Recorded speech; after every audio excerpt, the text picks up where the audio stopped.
تكاتلنا نعدم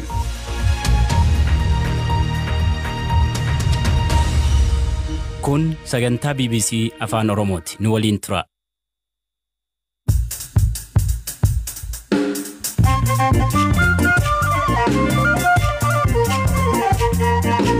Akka moltan dhaggeeffattoota keenya kun sagantaa raadiyoo BBC Afaan Oromoo Naayiroobii irraa isiniif darbudha.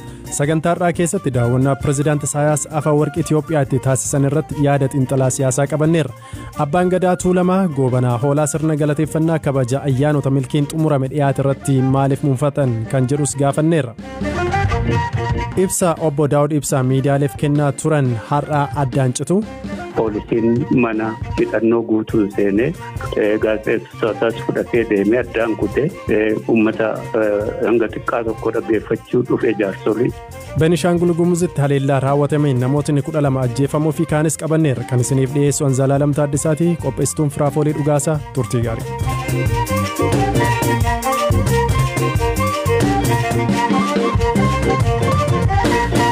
Pirezidaantiin Eertiraa Isaayyaas Afeworqi daawwannaa hojii guyyaa 3 Itoophiyaa galaniiru. Pirezidaantii Isaayyaas Itoophiyaa yoo galan buufata xiyyaaraa Jimmaatti ministeera muummee Dr. Abiy Ahmediin simatamaniiru. Godina Jimmaa aanaa Gommaatti bakka biqiltuun gosa bunaa diqqaalomsame kilaastariidhaan itti oomishamuu fi bu'aa gaarii argamsiisuu irratti argamu waliin daawwachuu Dr. Abiy Ahmed fuula feesbuukii isaanii irratti barreessaniiru. Dhalataan Eertiraa obbo Abdurrahman Abu Hashim jiraata Landan yoo ta'an xiinxalaa siyaasaa fi hayyuu hariiroo addunyaati. Hariiroon gaggeessitoota lameenii kan biyyaa fakkaachuu dhiise kan namoota lameenii fakkaachaa dhufeera jechuun qeequ. አገራዊ ወይም አገር አቀፍ ከመሆን ቀርቶ የሁለት ሰዎች ግንኙነት hariiroon lamaan isaanii akka biyyaa yookiin immoo idil addunyaa ta'uu hafee kan namoota lamaanii fakkaachaa dhufeera. Hariiroon akkasii nagaa kan fidu yoo ta'e rakkoo hin qabu. Garuu itti fufinsi isaa hin amansiisu. Kanaaf agarsiiftuu kan ta'u bara 1990 keessa mootummaan Eertiraa fi Wayyaaneen michummaa qabu ture. Garuu hiriyoonni lamaan yoo wal lolan gama Itoophiyaanis Eertiraanis gatii guddaa kaffalchiiseera. Kanaaf hariiroon biyyoota lamaanii namoota dhuunfaa irratti hundaa'uun gaarii miti.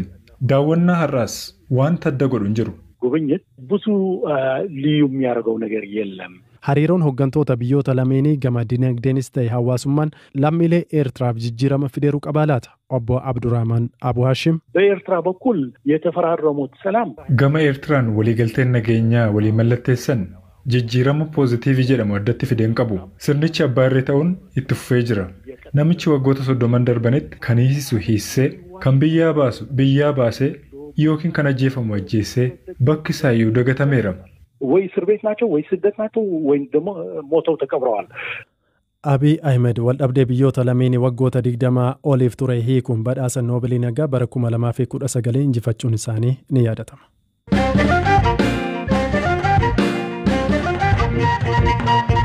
Naannoo Benishaangul Gumuz godina Matakkal aanaa Manduuraatti kaleessa halkan haleellaa raawwatame namootni 12 ajjeefamuu hoogganaan waajjira nageenyaa naannichaa obbo Gashuu Duugaas BBC'tti himaniiru.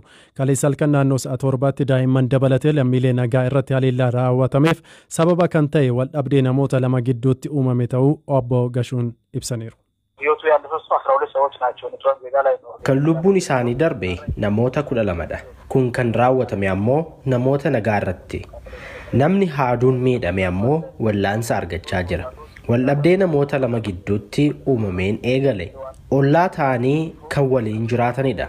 Dargaggoonni 3 halkan naannoo sa'aatii 7tti mana isa tokko deemanii erga hirriibaa isa kaasanii booda meeshaa waraanaa irraa butanii cuubetiin isa waraananii achitti sagatanii fiiganii baqatan. Sana booda haati warraasaa iyyaa gadi baatee ollaa waammatte. Obboleessi isaa waamamee yeroo dhufe obboleessa isaa lafarratti dhiiguu argutti deemee olloota isaa waliin jiranitti meeshaa qabatee ba'uun firoota dargaggoota obboleessa isaa waraananiiti jechuun namoota nagaa irratti haleellaa eegale. Wanta baay'ee suukanneessaadha kan raawwatame. Hundi keenya gaddineerra. Amma namichi to'annoo jala ooleera. Jiraata bakka haleellaan kun itti raawwate kan ta'ee fi maqaan isaa akka hin ibsamne kan barbaadu namni ijaan arge tokko garuu haleellaan kun sabummaa irratti kan hundaa'edha jedha.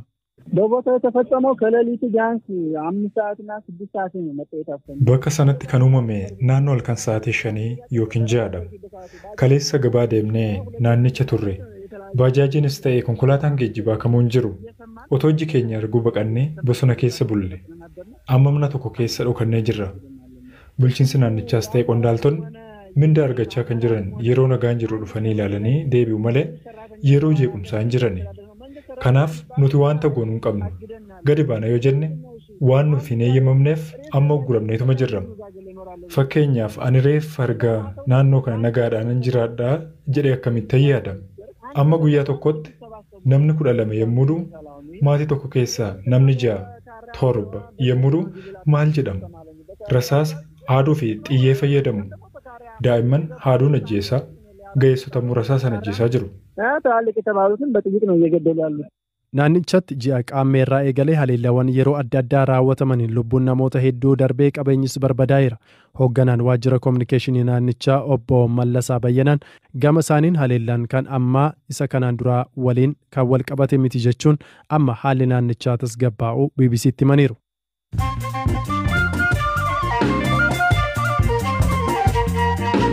Sagantaa raadiyoo BBC Afaan Oromooti kan caqasaa jirtan oduuwwan gaggabaabseen isinitti hima. Obbo Lidatu Ayyaaloo yakka sanadoota mootummaa cimsaa heera mootummaa faallessu qopheessuun himatamuun har'a mana murtii waliigalaa Shawaa Bahaatti addachaaf dhiyaataniiru.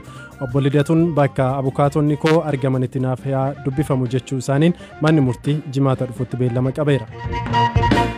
Israa'eloota jeewushota Itoophiyaa 2,000 ta'an gara biyya ishee akka Israa'el jeewushota Itoophiyaa 2,000 ta'an gara biyya ishee akka seenaniif eeyyamte.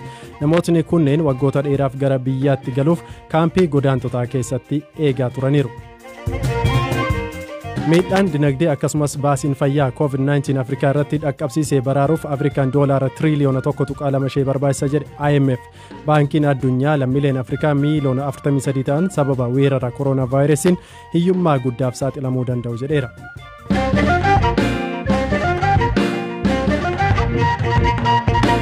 Kan itti aanutiin ayyaanonni gurguddoon ji'a fulbaanaa darbe keessa Finfinnee keessatti kabajaman masqalli Irreechi milkaa'inaan akka raawwatamuuf kanneen gumaachaniif dilbata galgala sagantaan galateeffannaa taasifamee ture. Sirna kanarratti manguddootaa fi abbootiin amantaa saganticha akka eebbaan saaqaniif waltajjii kanneen afeeraman keessaa tokko Abbaa Gadaa Tuulamaa Goobana Hoolaati. Abbaan Gadaa Goobana Hoolaa waltajjii kanarratti eebbisuuf bahanis sababa carraa dhorkamaniif aariidhaan osoo hin eebbisiin waltajjiirraa bu'e jechuun BBC'tti dubbatan. Dura amantaa ortodoksii kan saaquu fi fudhate achirratti baay'ee mufadhee jira.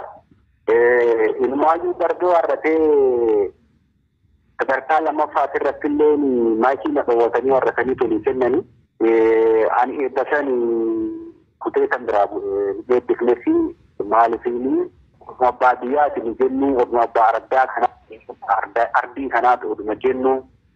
Darbee warratee miti naannoo Amaaraa deemnee eebbifne, Tigraay deemnee eebbifne. Asumatti immoo ni wajjin bulla jennee yoo hammannee warrannee Oromoon jaalataadha, hammataadha, moggaafataadha jennee gara bal'inaan yoo saba kana ofitti qabnu sabni kun immoo har'allee ilaalchi isaan qaban abbootii amantaatirraa wanna eegamne wanti isaan na hojjetan maatii na dhowwatanii sababii kanatti ani bu'uu danda'e magiratirra. Beekamtilleen sila nuti kennaaf ture. Abbaan ta'ee kanaa nuti kennaaf abbootii gadaatitu kennaaf malee isaan nuun kennan ture. Beekamtii sanillee uummata Oromoo bakka bu'ee warrattee dhaqee fuudhuun natti hin tolle. Sababii kanatti miidhee jira. Dhumarratti immoo bulchiinsi magaala Finfinneetis dhiifama gaafatee wanti Oromiyaatis achi jiran dhiifama gaafatanii dhiifama gooneeti wanni dhiifama taariikhii qofa jedhu anillee maal godhanii taffii jedhanii mana dhiisanii booda badhaasa isaa mannoo beekamtiisaa jedhan sanillee fuudhee jira.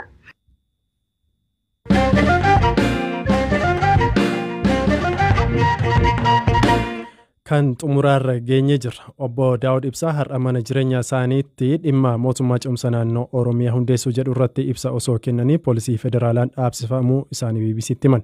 Ibsa har'aa kennaa turan irratti manguddoonni muraasa dabalataan argamuun hordofaa akka turan kan himan Obbo Daawud erga miseensonni poolisii federaalaa mooraa isaanii galanii ogeessota miidiyaa gadi baasanii manuma keessa turuu himan.